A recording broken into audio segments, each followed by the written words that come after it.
نو اپریشن خو په اصل کې دغه کوي کنه چې کوم زمونږ عسکري ځواکونه دي آرمي دي پیرا ملټري فورسز دي خو لکه دې وخت کې دا ډېر لوی کنفیوژن دی لکه صوبایي حکومت چې کوم بیانونه ورکوي یا بله ورځ چې سهیل افریدي کومه خبره کړې ده نو هغوی د اپریشن دغه کوي خلاف خبره کوي چې یاره اپریشن نه دی پکار او بلې خوا چې مونږ ګورو نو زیات تر لکه چې کومې علاقې دي یا تیرا ته وګورو د تیرا نه واخله تر هغه جنوبي وزیرستانه پورې بلکې د خیبر پښتونخوا چې کوم جنوبي ضلعې دي نو په هغې کې هم لکه د امن و امان حالات ډېر سخت خراب دي. ګورجي ترهګرۍ دا وخت یو ډېر لویه مسله ده او زه وایم چې بالکل د دنیا په هر ګوټ کې ترهګر وي که نه چې د کوم نه اسلام ته د الله بني ادمانو ته نقصان رسوي نو بالکل هغې خلاف کارواي پکار ده او زه خپل صوبایي حکومت ته هم دا وایم چې بالکل په دې لړ کې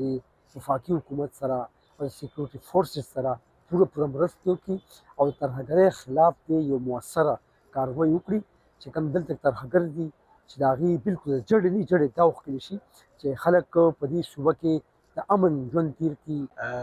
که یوې ته وایي چې په خیبر پښتونخوا خو داسې صوبه ده د امن صوبه ده که نه نو دې کې که داسې وي چې دا دهشتګرد راځي او زموږ په صوبه کې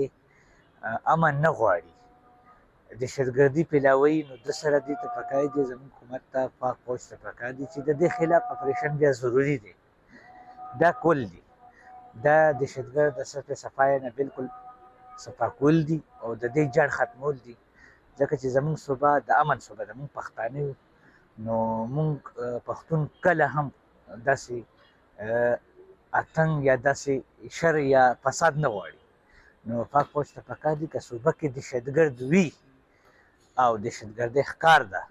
هغې ته پکار چې هغې د دې دهشتګردو خلاف اپریشن وکړي. صوبایي حکومت له پکار ده چې دا په دې خیال وساتي دې صوبې په دې کې امن راولي داسې چې وګورئ پنجاب نن سبا ډېر په ترقۍ دی او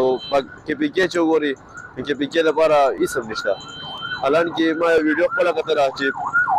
پنجاب کې ډېر سهولتونه شروع دي او کې پي کې هېڅ هم نشته نو صوبایي یاره پکار دي ولا چې دوی د دهشتګردۍ خلاف ریاکشن وکړي نو دې